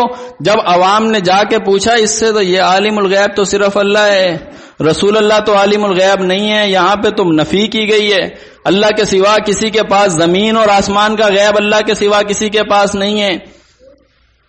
کیا کہا؟ کہنے لگے یہاں پہ جو علم غیب کی نفی کی گئی ہے وہ ذاتی طور پہ کی گئی ہے، یعنی کسی کے پاس ذاتی علم غیب نہیں ہے، ذاتی اللہ کے پاس ہے، باقی عطائی ہے رسول اللہ کے پاس. اللہ ذاتی داتا ہے، علی حجویری عطائی طور پہ داتا ہے. اللہ ذاتی مشکل کشا ہے، علی ریتانا عطائی طور پہ مشکل کشا ہے. اللہ ذاتی عالم الغیب ہے، رسول اللہ عطائی طور پہ عالم الغیب ہے. یہاں جو نفی کی گئی ہے وہ ذاتی کی گئی ہے، عطائی کی نہیں کی گئی. قرآن کہتا ہے وَيَصُدُّونَ عَن سَبِيلِ اللَّهِ وَيَبْغُونَهَا عِوَجًا، کجی تلاش کی ہے انہوں نے. کیا قرآن کی دوسری آیتیں خاموش تھیں؟ نہیں. قرآن نے بلکہ مسلم کی ایک روایت ہے، اس میں مشرکین مکہ کا تلبیہ لکھا ہے، لبیک اللہم لبیک. مشرکین مکہ تلبیہ پڑھتے ہیں طواف کرتے وقت. کیا تلبیہ ان کا؟ لبیک اللہم لبیک، لبیک لا شریک الا شریک ہوا لک تملکہ وما ملک، کہ اللہ تیرا کوئی شریک نہیں، میں حاضر ہوں، میں حاضر ہوں، تیرا کوئی شریک نہیں، صرف تیرا وہی شریک ہے جس کو تو نے خود شریک بنایا ہے. تملکہ وما ملک، اس کا بھی مالک تو ہی ہے، جس کو تو نے اپنا شریک بنایا اصل مالک اس کا بھی تو ہی ہے. ذاتی طور پہ کوئی ہمارا وہ معبود نہیں، کوئی مشکل کشا حاجت روانی، عطائی طور پہ ہیں. تملکہ وما ملک، پھر ان کا بھی تو ہی مالک ہے. الا شریکہ ہوا لک، عطائی طور پہ ہیں جن کو تو نے خود شریک کر لیا، عطا کر دی ہے، یہ صفتیں عطا کر دی ہیں، اختیارات ان کو دے دیے، لیکن اصل مالک ان کا پھر بھی تو ہی ہے. یہ مشرکین مکہ کا عقیدہ، وہ عطائی طور پہ کہتے ہیں کہ یہ صفات ہمارے الہوں کے اندر ہیں، عطائی طور پہ. ذاتی طور پہ تو وہ بھی. مجھے ایک بات بتائیں، جب یہ سورت آراف کی آیت ان کے سامنے پیش کی گئی، بتاتے ہیں ہم ان کو کہ کل لا املک لنفس نفعا ولا ضرا الا ما شاء اللہ. اے وسلم ان سے کہہ دیجئے کہ اگر نفع اور نقصان کا میں جاننے والا ہوتا، عالم الغیب میں ہوتا، تو پھر سارے فائدے اکٹھے کر لیتا، مجھے کوئی تکلیف نہ پہنچتی. اگر میں عالم الغیب ہوتا، اگر میں ذاتی طور پہ کل لا املک لنفس نفعا ولا ضرا الا ما شاء اللہ ولو كنت عالم الغیب لاستكثرت من الخیر وما مسنی السوء. آپ ان سے کہہ دیجئے کہ میں اپنی نفع نقصان کا مالک نہیں ہوں، اگر میں عالم الغیب ہوتا تو بہت ساری بھلائیاں اکٹھی کر لیتا، مجھے کوئی تکلیف نہ پہنچتی. پھر وہی بات کی، ذاتی کی نفی ہو رہی ہے، عطائی کی نفی نہیں ہے. بتائی عوام کو کیا ٹیڑھ پیدا کی؟ ذاتی کی نفی ہو رہی ہے، عطائی کی نفی نہیں ہے اس کے اندر. کہ بھئی اللہ نے یہ کہا ہو کہ بھئی آپ کے پاس جو علم غیب نہیں ہے وہ ذاتی طور پہ علم غیب نہیں، عطائی طور پہ نہیں ہے، ذاتی طور پہ تو اللہ کے پاس ہی ہے. دیکھیں مجھے ایک بات بتائیں، جو رسول اللہ صلی اللہ علیہ وسلم کا وجود ہے ذاتی ہے کہ عطائی ہے؟ ذاتی تو کسی کا بھی نہیں ہے، ذاتی تو کسی کا بھی نہیں ہے، عطائی ہے. ذاتی تو کوئی کسی کا بھی کوئی جسم نہیں ہوتا، عطائی ہے. لیکن جب عطائی وجود کے اوپر صفتیں لگیں گی، کسی کا حافظ ہونا، کسی کا قاری ہونا، کسی کا محدث ہونا، کسی کا قرآن کو بیان کرنے والا مفسر ہونا، جو اس کے ساتھ صفتیں لگتی ہیں وہ ذاتی ہوتی ہیں کہ عطائی ہوتی ہیں؟ عطائی ہوتی ہیں. جب وجود ہی عطائی ہے تو صفتیں لگنے والی کون سی ہوں گی؟ عطائی ہوں گی. وجود ذاتی ہو تو صفتیں ذاتی لگیں، جب وجود ہی عطائی ہے تو صفتیں کون سی لگیں گی؟ عطائی لگیں گی. جو یہاں پہ نفی کی گئی ہے وہ ذاتی کی ہوگی کہ عطائی کی ہوگی؟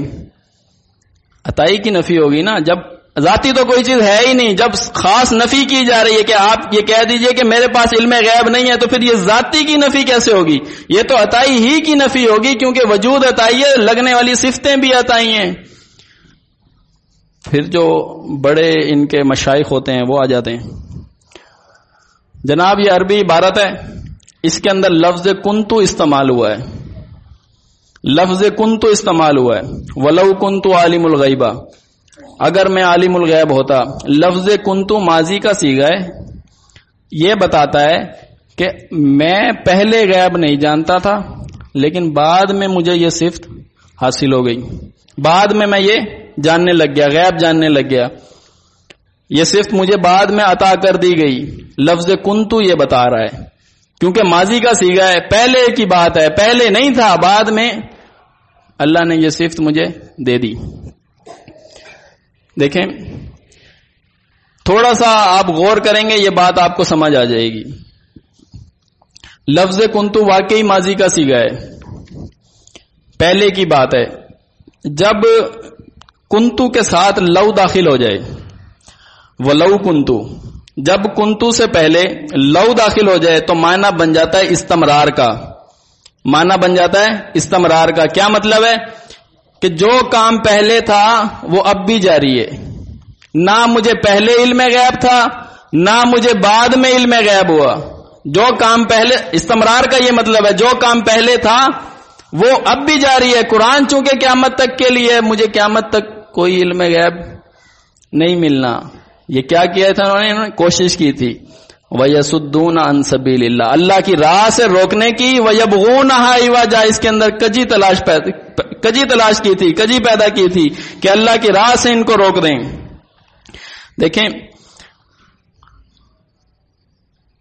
اتنا بڑا ایک مدرسہ بنا کے، ایک تحریک بنا کے، ایک پورا مکتبہ فکر بنا کے، پھر طالب بھی دنیا کے ہیں، پھر روکتے بھی اللہ کی راہ سے، پھر مجبوری ہے، پھر ان کی مجبوری بن جاتی ہے کجی پیدا کرنا. وہ قرآن سمجھاتا ہے کہ دیکھو یہ کام یہ کرتے ہیں، یہ ان کی خرابیاں ہیں، ان سے آگاہ ہو جاؤ، یہ امت کے امین نہیں ہیں، باز آ جاؤ ان سے.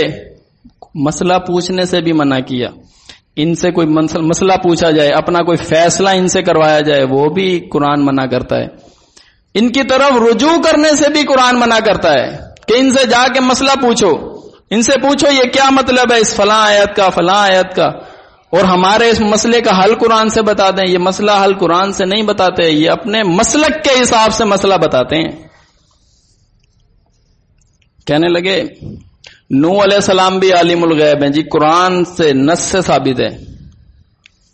عوام کو دلائل دیتے ہیں، پھر عوام خوش ہو جاتی ہے، واہ ہمارا مسلک، ہمارا عقیدہ قرآن سے ثابت ہے. جیسے قرآن کہتا ہے ایسے خوش ہیں جیسے کوئی سند آ گئی ہے ان کے پاس. کیا سند آئی؟ دیکھیں کہتے ہیں نوح علیہ السلام بھی عالم الغیب ہیں. وہ کیسے عالم الغیب ہیں؟ انہوں نے دعا کی اللہ سے، جس کو اللہ نے سورہ نوح میں ذکر کیا.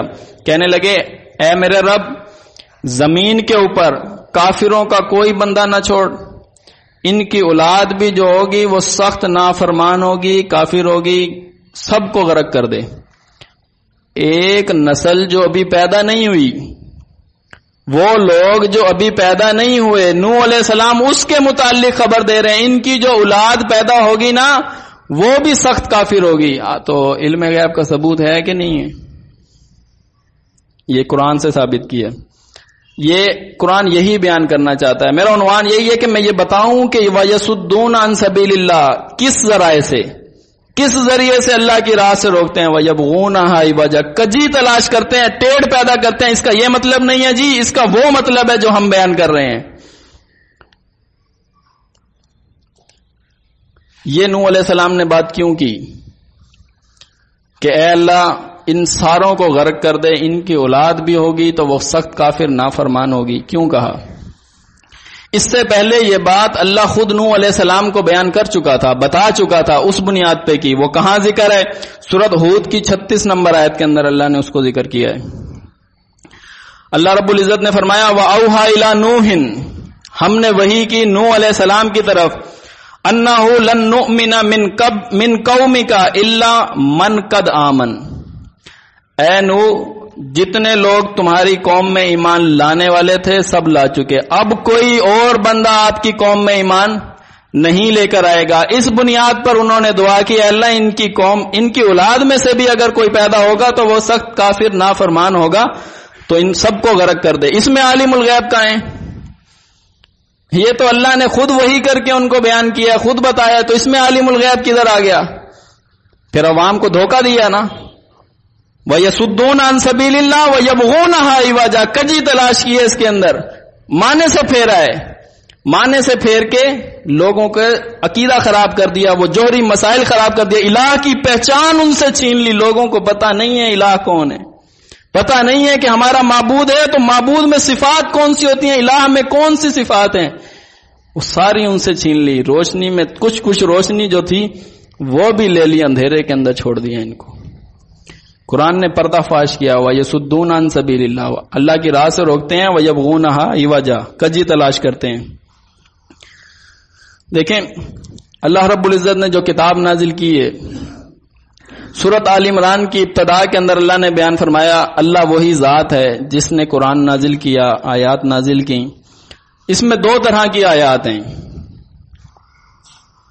فرمایا آیات محکمات ہن ام الکتاب، ایک اس میں محکم آیات ہیں، وہی کتاب کی بنیاد ہیں، اور وہ دوسری فرمایا وہ متشابہات ہیں۔ اور ساتھ ساتھ وضاحت کرتے گئے، بتایا کہ جن کے دلوں کے اندر کجی ہے، ایک تو ہے نا کہ خود ٹیڑھ پیدا کرتے ہیں دین کے اندر، فرمایا ان کے دلوں کے اندر کجی ہے، جن کے دلوں کے اندر کجی ہے وہ کیا کرتے ہیں، متشابہات کے پیچھے پڑ جاتے ہیں۔ پھر چاہتے کیا اس سے یہ چاہتے ہیں کہ اس کی تعویل معلوم کر لیں، فتنے کے اندر مبتلا ہو جائیں۔ اس کا ذکر اللہ تعالیٰ نے فرمایا ہے کہ فرمایا من ابتغاء الفتنہ، کہ فتنے کے اندر مبتلا ہو جائیں، وابتغاء تاویلہ، اس کی تعویل کے اندر چلے جائیں، اس کا معنی تلاش کریں۔ یہ کون سے لوگ ہیں؟ جن کے دلوں کے اندر کجی ہے، وہ اس طرح کے کام کرتے ہیں، متشابہات کے پیچھے لگ جاتے ہیں، اس کا معنی نکال کے لوگوں کے سامنے بیان کرتے ہیں، حالانکہ اللہ نے وہیں فرمایا، اسی آیت میں فرمایا وما یعلم تاویلہ الا اللہ، اللہ کے علاوہ کوئی اس کی تعویل نہیں جانتا۔ متشابہات کے پیچھے پڑنے سے منع کیا، اور فرمایا جو علم کے اندر پختہ کار لوگ ہیں وہ کہتے ہیں کہ ہمارا ان متشابہات کے اوپر ایمان ہے، یہ اللہ نے نازل کیے ہیں، لیکن عمل کس پہ کرتے ہیں؟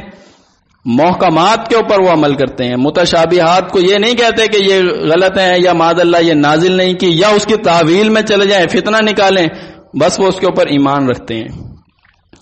لیکن یہ جو سورت ابراہیم اللہ رب العزت نے شروع کی، الف لام را، یہ کیا ہے؟ حروف مقطعات، متشابہ آیت ہے، معنی واضح نہیں ہے اس کا، نہ اللہ نے یہ معنی اس کا بتایا، نہ اس کا معنی رسول اللہ صلی اللہ علیہ وسلم نے کوئی بیان کیا، یہ متشابہ آیت ہے۔ جو علم میں پختہ کار ہیں وہ اس کے اوپر ایمان رکھیں گے، مگر اس کے معنی میں نہیں جائیں گے، اس کی تعویل کے اندر نہیں جائیں گے کہ اس کی تعویل تلاش کریں، اس کا معنی تلاش کریں۔ لیکن کیا ظلم ہوا؟ ظلم یہ ہوا اس امت کے جو ایک بڑا مکتبہ فکر ہے دیوبند، ان کے عالم ہیں سرفراز خان صفدر، انہوں نے تفسیر لکھی ہے۔ اس تفسیر میں سورت ابراہیم کی تفسیر کے اندر آیت نمبر 3 میں آ کر کہتے ہیں الف لام را، یہ حروف مقطعات ہیں۔ اس کا مطلب یہ ہے کہ کسی ایک لفظ کو لے کر اس کا پہلا حرف استعمال کیا جائے، اختصار مراد ہوتا ہے، یہ اس میں انہوں نے لکھا ہے۔ کہتے ہیں ادھر الف سے مراد کیا ہے؟ الف لام را کے الف سے کیا مراد ہے؟ الف سے مراد اللہ ہے، یہ اللہ کا ذاتی نام ہے، اور لام سے مراد لطیف ہے، یہ اللہ کی صفت ہے یعنی باریک بین ہے، اور را سے مراد رحمان رحیم رؤوف ہیں۔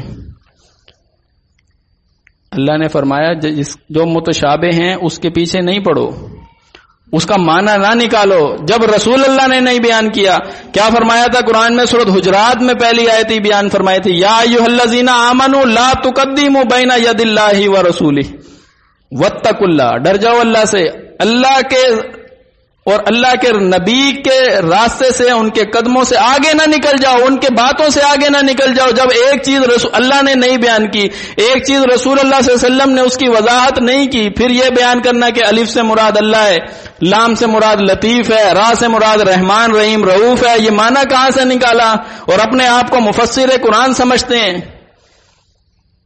امت سمجھتی ہے بہت دین کا کام کیا ہے، تفسیر ذخیرۃ الجنان اتنی بڑی تفسیر لکھی ہے، اس میں یہ بات لکھی ہے۔ کیا اس کو کیا کہیں گے؟ وَيَصُدُّونَ عَن سَبِيلِ اللَّهِ وَيَبْغُونَهَا عِوَجًا، اللہ کی راہ سے روکتے ہیں بلا وجہ، متشابہات کے پیچھے پڑتے ہیں، اس سے اللہ نے منع کیا تھا۔ پھر اس کی کئی ایک مثالیں ہیں، آپ کے سامنے میں ساری تو نہیں رکھ سکتا، کئی ایک مثالیں ہیں کہ کن کن طریقے سے انہوں نے جو ہے قرآن کے اندر ٹیڑھ پیدا کرنے کی کوشش کی ہے، امت کو گمراہ کیا ہے، ورگلایا ہے، اور اس مسئلے سے ہٹانے کی سر توڑ کوشش کی ہے۔ جو کہہ سکتے تھے سب کچھ کہہ دیا، جو کہہ سکتے تھے ہر بات کہہ دیا کر، یہ اس سے مراد یہ ہے، اس سے مراد وہ ہے، اس فلاں سے مراد وہ ہے۔ کہنے لگے اللہ کے نبی جو ہیں وہ حاضر ناظر ہیں، حالانکہ یہ اللہ کی صفت ہے، اللہ کی صفت ہے، اللہ کے لیے خاص ہے۔ اللہ اپنی صفات میں، اپنی ذات میں، اپنے حقوق میں، اپنے اختیارات میں کسی ایک کو بھی شریک نہیں کرتا۔ گالی سمجھتا ہے اپنے لیے اگر اس کی صفات میں، اس کے حقوق میں، اس کے اختیارات کے اندر، اس کی ذات میں کسی کو شریک کیا جائے، گالی سمجھتا ہے۔ کہنے لگے قرآن سے ثابت ہے رسول اللہ حاضر ناظر ہیں۔ کیسے؟ الم تر کیف فعل ربک باصحاب الفیل، اے نبی صلی اللہ علیہ وسلم کیا آپ نے دیکھا نہیں کہ ہم نے ہاتھی والوں کے ساتھ کیا سلوک کیا؟ ہم نے ہاتھی والوں کے، حالانکہ یہ ہاتھی والے کا قصہ رسول اللہ صلی اللہ علیہ وسلم کی پیدائش سے بھی پہلے کا ہے، تقریباً 50 دن پہلے کا ہے، جب ابرہہ آیا تھا کعبہ کو گرانے کے لیے معاذ اللہ۔ اسی واقعے سے ہی رسول اللہ صلی اللہ علیہ وسلم کی پیدائش کا دن، جو تاریخ والے ہیں، تاریخ دان ہیں، اسی سے ہی نکالتے ہیں کہ وہ 50 دن پہلے کا واقعہ تھا، تو رسول اللہ کی پیدائش کس دن کی؟ یعنی کہ رسول اللہ صلی اللہ علیہ وسلم اس وقت بھی دیکھ رہے تھے کہ ہاتھی والوں کے ساتھ کیا معاملہ ہوا، یہ امت کو گمراہ کیا۔ وہ صفت لے لی نا، وہ الہ واحد کی صفت تھی، کون سی؟ حاضر ناظر والی۔ اللہ تعالیٰ حاضر تھا، اللہ ہی ناظر دیکھنے والا تھا، معاملات کا نگران صرف اللہ تھا، وہ صفت دے دی رسول اللہ کو، اللہ کی راہ سے روکا اور ٹیڑھ پیدا کر دی۔ کیسے پیدا کی؟ اس سے مراد علم تارا کیفا سے مراد کیا؟ آپ نے نہیں دیکھا سے مراد کیا ہے؟ رسول اللہ اس وقت دیکھ رہے تھے۔ اس بات کو اتنا مشہور کیا، لے کہ وہ پھیل گئے، اتنا پھیل گئے کہ ہر کسی کے زبان پہ رنگ ٹونز یہ لگا دیا، علم تارا کیفا فعل ربک باصحاب الفیل۔ حضرت جی نے دلیل دی قرآن سے۔ ہم بیان کرتے ہیں یہ قرآن کا انداز ہے بات کرنے کا۔ قرآن یہ ایک، یعنی علم تارا کیفا سے کیا مراد ہے؟ اگر تم نے نہیں دیکھا، اگر تم نے نہیں دیکھا تو اللہ کی بات پہ ایسے ہی یقین رکھو جیسے تم نے دیکھا ہے، عینی یقین اللہ کی بات پر ہونا چاہیے۔ علم تارا کیفا سے تو یہ مراد تھا، ایک انداز تھا قرآن کا پکا یقین بنانے کے لیے کہ اللہ کی بات پہ ایسا یقین ہو کہ جیسے تم نے یہ معاملہ دیکھا ہے۔ اور پھر اس کی دوسری تفسیر یہ تھی کہ علم تارا کیفا سے مراد ان کو لیں، مشرکین مکہ کو، کیا تم نے نہیں دیکھا کہ ہاتھی والوں کے ساتھ کیا سلوک کیا؟ وہ تو موجود تھے نا، جو ان کے بڑے تھے، جو کعبہ کے متولی تھے، انہوں نے تو دیکھا نا کہ اللہ تعالیٰ نے ہاتھی والوں کے ساتھ کیا سلوک کیا۔ نہیں، اس سے مراد رسول اللہ ہیں، رسول اللہ خود حاضر ناظر تھے اس وقت، اپنی پیدائش سے بھی پہلے۔ اس کو کہتے ہیں وَيَبْغُونَهَا عِوَجًا، کجی تلاش کرنا، ٹیڑھ پیدا کرنا، لوگوں سے کہنا کہ اس کا یہ مطلب ہے، اور حالانکہ وہ مطلب نہیں ہوتا تھا۔ آپ قرآن کا مطالعہ کرنے والے لوگ ہیں، قرآن اپنے اندر غلطی نہیں رکھتا۔ ایک جگہ معنی غلط کرو گے قرآن دوسری آیت پکڑ لے گی، قرآن کا دوسرا مقام وہ پکڑ لے گا، گرفت کرے گا، پھر مجبور ہو جاؤ گے غلطی سدھارنے پر۔ نہیں سدھارو گے تو اللہ کے بندے تو پکڑ لیں گے، اللہ کے ہاں تو غلطی لکھی گئی ہے۔ اگر علم تارا کیفا سے یہی مراد ہے کہ اے نبی صلی اللہ علیہ وسلم آپ نے نہیں دیکھا، دیکھنا ہی مراد ہے، یہ انداز مراد نہیں ہے، یا ان سے وہ لوگ مراد نہیں ہے، صرف دیکھنا ہی مراد ہے، اور نبی پہلے مخاطب ہیں قرآن کے، چونکہ رسول نے بھی دیکھا ہے تو علم تارا کیفا سے رسول مراد ہیں۔ تو سورت انبیاء کی 30 نمبر آیت ہے، اس میں اللہ رب العزت نے فرمایا اولم یر الذین کفروا، کیا ان کافروں نے نہیں دیکھا کہ زمین اور آسمان ملے ہوئے تھے، کیسے ہم نے ان کو جدا جدا کر دیا۔ یہ جو زمین آسمان ملے ہوئے تھے جو اللہ نے جدا کیا، اس وقت کافر دیکھ رہے تھے؟ کیا کافر بھی معاذ اللہ، یہ کافروں کے پاس بھی صفت ہے حاضر ناظر والی؟ کیا مطلب ہے اس کا؟ یہ انداز ہے قرآن کا بیان کرنے کا کہ اس طرح مانو جیسے آنکھوں سے دیکھا ہے، کہ کافروں نے نہیں دیکھا کہ زمین آسمان ملے ہوئے تھے، ہم نے کیسے ان کو جدا کر دیا۔ یہ انداز ہے، مانے نہ پھیرو، لوگوں کے عقیدے خراب نہ کرو۔ قرآن کا اور مسئلہ حق کو بیان نہیں کر سکتے، اللہ کی راہ سے روکتے ہیں، ٹیڑھ پیدا کرتے ہیں۔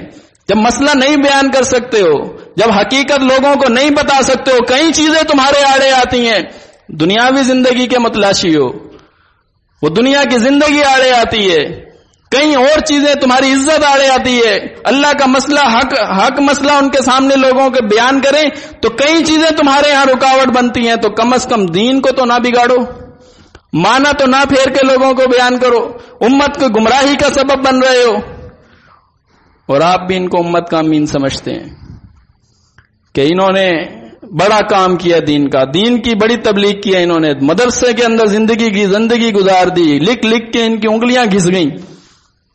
کیا لکھا؟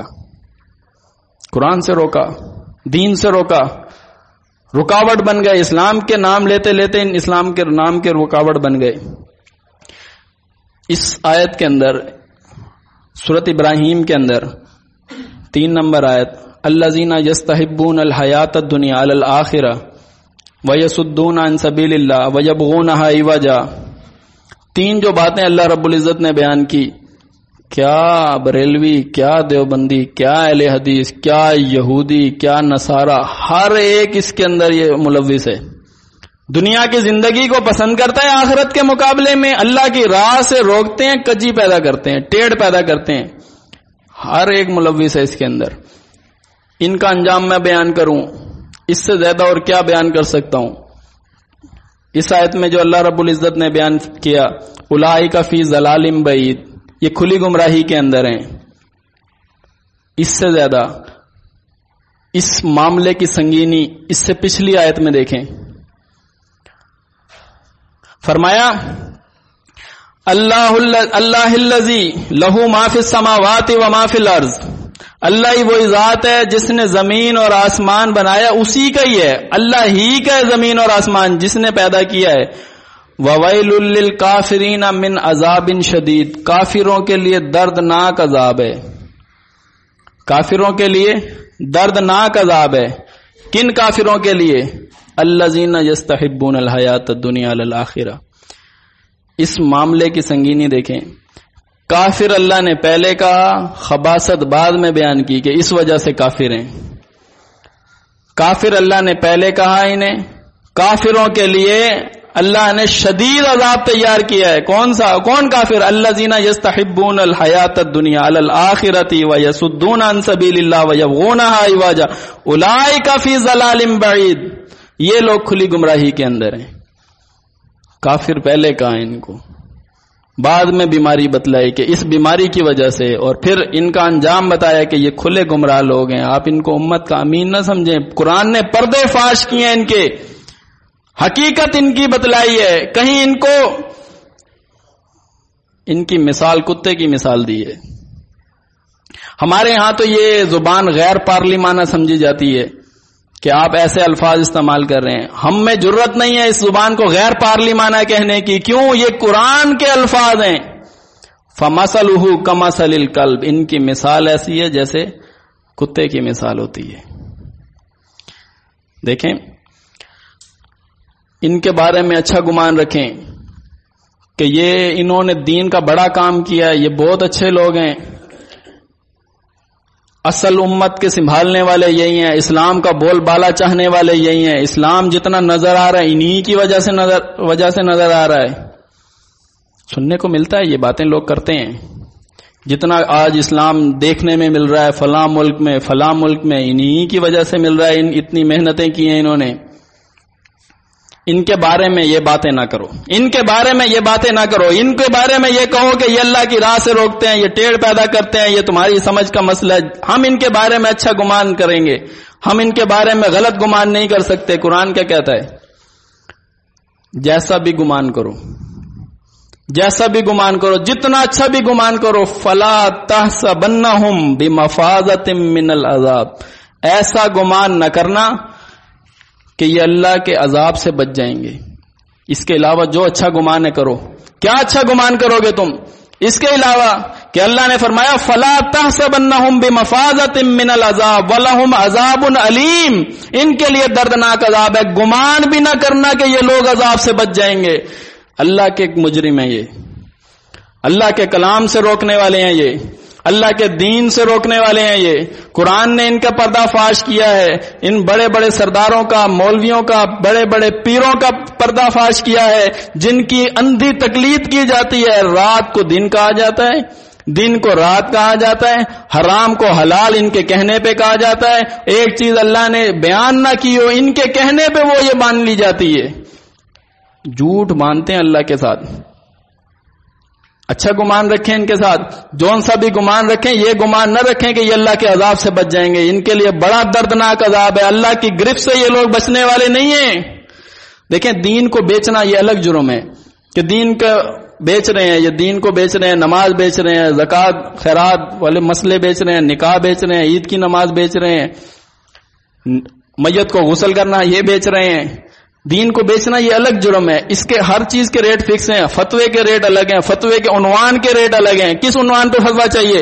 فلاں کے اتنے ریٹ ہے، اس اتنے کا ملے گا یہ فتویٰ۔ یہ بڑا اہم موضوع ہے، یہ بڑا اس کے اندر اختلاف پایا جاتا ہے، یہ ایسا موضوع ہے، یہ اس کا بہت ریٹ مہنگا ہے۔ ہر چیز دیکھیں، دین کو بیچنا یہ الگ جرم ہے، اللہ کی راہ سے روکنا یہ الگ جرم ہے۔ دین کو بیچنا الگ جرم ہے، اللہ کی راہ سے روکنا یہ الگ جرم ہے۔ ان کی تاریخ بڑی پرانی ہے، یہ میں آپ کے سامنے بات بیان کر رہا ہوں۔ تاریخ بڑی پرانی ہے، اگر تاریخ وہ جو قرآن میں لکھی ہے بڑی پرانی تاریخ ہے۔ کیا؟ قوم نوح کی تباہی کا سبب بھی انہی کے بڑے سردار تھے، بڑے مولوی تھے، بڑے وڈیرے تھے۔ جب نوح علیہ السلام نے دعوت پیش کی، نوح علیہ السلام کی دعوت میں رکاوٹ بنے، امت کو کس بات پہ جمع کیا؟ قالوا لا تذرن آلہتکم ولا تذرن ودا ولا سواع ولا یغوث ویعوق ونسر، اپنے الہوں کو نہ چھوڑنا، اپنے الہوں کو نہ چھوڑنا، یہ ود کو نہ چھوڑنا، سوا کو نہ چھوڑنا، یعوق اور نصر کو نہ چھوڑنا، ان کو نہ چھوڑنا، جمع رو اس کو، امت کو اس بات کے اوپر جمع کر لیا۔ صرف تھوڑے سے لوگ تھے جو ایمان لے کر آئے، ان کے بڑے لوگ تھے، وہ انہوں نے اس رکاوٹ پیدا کی، وہ دین کے اندر رکاوٹ بنے، امت کو کھینچ لیا انہوں نے۔ ہود علیہ السلام نے دعوت پیش کی، ہود علیہ السلام کی دعوت میں رکاوٹ بننے والے کون تھے؟ قرآن کا مطالعہ کریں، قرآن بتائے گا، قرآن بتائے گا کہ رکاوٹ بننے والے کون تھے، کون تھے جنہوں نے بیچ میں ٹیڑھ پیدا کی ہے، کھینچے لوگوں کو۔ قرآن کہتا ہے قال الملأ الذین کفروا، کافروں کے وہ بڑے سردار تھے، ملا۔ قال الملأ الذین کفروا، کافروں کے جو بڑے لوگ تھے، ان کے جو سردار تھے، اس قوم کے جو مولوی اور پیر تھے، وہ کیا کہنے لگے؟ من قومہ، ان کے پیر جو تھے، ان کی قوم کے اندر جو تھے، انا لنراک فی صفاحۃ، ہود علیہ السلام کو کہنے لگے ہم تو تمہیں نرا بے وقوف سمجھتے ہیں، معاذ اللہ ثم معاذ اللہ۔ وہ کہنے لگے وَإِنَّا لَنَظُنُّكَ مِنَ الْكَاذِبِينَ، ہم تو ہمارے گمان کے حساب سے تم جھوٹوں میں شمار ہوتے ہو، ہمارے حساب کے اعتبار سے۔ یہ ہود علیہ السلام کی دعوت میں رکاوٹ بنے ہیں کون؟ الفاظ پہ غور کریں. مالا الذین کفروا، ان کے بڑے لوگ تھے. آج اس امت کے بڑے کون ہیں؟ اس امت کے جس کو امت امین سمجھ رہی ہے. مسئلہ تو یہی ہے کہ جس کو امت امین سمجھ رہی ہے وہی تو اللہ کی راہ سے روک رہے ہیں. مورچے کا بندہ نقصان پہنچا رہا ہے، مورچے کا بندہ نقصان پہنچا رہا ہے. پھر اس کو سمجھانا بڑا مشکل ہے کہ یہی ہیں جن کو تم اپنا رہبر سمجھتے ہو، جن یہ سمجھتے ہو کہ یہ اسلام کا بول بالا چاہتے ہیں. یہ بول بالا نہیں چاہتے ہیں، یہ روکنا چاہتے ہیں، یہ کجی پیدا کرتے ہیں. اللہ کے عذاب سے یہ بچ نہیں سکتے ہیں. صالح علیہ السلام نے دعوت دی، ان کی دعوت میں رکاوٹ بنے. اہل ایمان کو ہراساں کرنے کی انہوں نے کوشش کی. کون تھے؟ فرمایا وَقَالَ الْمَلَأُ الَّذِينَ اسْتَكْبِرُوا مِنْ قَوْمِهِ لِلَّذِينَ اسْتُضْعِفُوا لِمَنْ آمَنَ مِنْهُمْ أَتَعْلَمُونَ أَنَّ صَالِحًا مُرْسِلًا. تم ہو وہ لوگ جو کہتے ہو صالح اللہ کا رسول ہے. اہل ایمان کو ہراساں کیا انہوں نے. اچھا تو تم وہ لوگ ہو، ڈرایا دھمکایا انہیں. تم کہتے ہو کہ صالح اللہ کا رسول ہے. رکاوٹ بنے. قال الملأ، کون لوگ تھے؟ بڑے تھے، سردار تھے، زنگ پکا ہو چکا تھا ان کا. وہ لوگ تھے ملأ کے الفاظ پہ غور کریں. شعیب علیہ السلام کی دعوت میں رکاوٹ بنے. قرآن کہتا ہے قال الملأ الذین نستكبروا من قومه لن نخرجنک یا شعیب والذین آمنوا معک. ان کے بڑے مولوی، بڑے سردار، بڑے لوگ یہ کہنے لگے. بڑوں کا کہنا یہ تھا، بڑے ہی رکاوٹ بن رہے تھے. کہنے لگے اے شعیب ہم تمہیں بھی اور تمہارے جو ساتھ لوگ ہیں انہیں بھی اپنے علاقے سے نکال دیں گے، بدر کر دیں گے تمہیں. یہاں سے علاقہ بدر ہو جاؤ گے، نکال دیں گے ہم تمہیں. دھمکی دی. دعوت میں، انبیاء کی دعوت میں رکاوٹ بنے. کون لوگ تھے؟ ملأ الذین کفروا. موسیٰ علیہ السلام کی دعوت میں رکاوٹ بننے والے. تاریخ بڑی پرانی ہے ان کی. موسیٰ علیہ السلام کی دعوت میں رکاوٹ بننے والے. قال الملأ من قومه فرعون، فرمایا ان ھذا لساحر علیم. موسیٰ علیہ السلام کو کہنے لگے بڑا جادوگر ہے یہ. کون تھے؟ ملأ الذین، بڑے لوگ تھے. یہ بڑے لوگ تھے. آنکھیں بند نہ کرو ان بڑے کو دیکھ کے، یہ تو بہت بڑا ہے جی، یہ غلط کہہ سکتا ہے. پہلے ناس بڑوں نے ہی کیا ہے، اپنی امت کو بگاڑا ہے، اپنی قوم کو تباہی کے گھاٹ انہوں نے اتارا ہے. جو بڑے لوگ تھے یہی لوگ ہیں. فرمایا یا ایھا الذین آمنوا ان کثیرا من الاحبار والرهبان لا یاکلون اموال الناس بالباطل ویصدون عن سبیل اللہ. مال بھی کھاتے ہیں، اللہ کی راہ سے بھی روکتے ہیں. بہت لوگ ہیں یہ، بہت زیادہ کثیر تعداد کے اندر ہیں یہ. اہل ایمان کو اللہ رب العزت نے متنبہ کیا، لیکن آج تو ان کی بات ایسے مانی جاتی ہے، ایسے قبول کی جاتی ہے جیسے اللہ نے کوئی شریعت نازل کی ہو آسمان سے. دیکھیں ان کے جرائم کے اندر کوئی ایک دو باتیں ہیں میں آپ کے سامنے ذکر کروں. فہرست ہے پوری جرائم کی پوری فہرست، بڑی لمبی فہرست ہے کہ کیا کیا ان کے اندر جرائم ہے جو قرآن بیان کرتا ہے. قرآن کی مانوی و تحریف کرتے ہیں. یحرفون الکلمہ، کلمہ تبدیل کرتے ہیں. یحرفون الکلمہ من بعد مواضعہ، انتہائی مناسب الفاظ، انتہائی مناسب مفہوم اللہ نے استعمال کیا، اس کے بعد یہ تبدیلی کرتے ہیں. من گھڑت عقائد اللہ کے ذمے لگاتے ہیں، خود گھڑتے ہیں پھر اللہ کے ذمے لگاتے ہیں. فرمایا فویل للذین یکتبون الکتاب بایدیہم، اپنے ہاتھ سے کتابیں لکھتے ہیں. فیضان سنت اپنے ہاتھ سے لکھی ہے، تبلیغ نصاب اپنے ہاتھ سے لکھا ہے، دین فتاوے کی کتابیں اپنے ہاتھ سے لکھی ہیں. پھر کیا کہتے ہیں؟ آؤ اللہ کی باتیں پڑھیں. فضائل اعمال سے تبلیغ ہو رہی ہے، آؤ اللہ کی باتیں پڑھیں. اپنے ہاتھ سے لکھتے ہیں، پھر کہتے ہیں یہ اللہ کی طرف سے، یہ اللہ کی باتیں ہو رہی ہیں، یہ اللہ کی طرف بہتان ہے. یہ خود لکھتے ہیں، اللہ سے منسوب کرتے ہیں. فرمایا پھر کیا کرتے ہیں؟ اس کو بیچتے ہیں، اس پہ پیسہ وصول کرتے ہیں. خود لکھتے ہیں پھر کہتے ہیں اللہ کی طرف سے، پھر پیسہ بٹورتے ہیں. ان کے جرائم کے اندر یہ بات شامل ہے، باوجود جاننے کے یہ حق چھپاتے ہیں، باوجود جاننے کے یہ حق چھپاتے ہیں. فرمایا وَإِنَّ فَرِيقًا مِّنْهُمْ لَيَكْتُمُونَ، ان میں فریق ایک ایسا ہے لَيَكْتُمُونَ جو چھپاتا ہے الحق، حق کو چھپاتا ہے.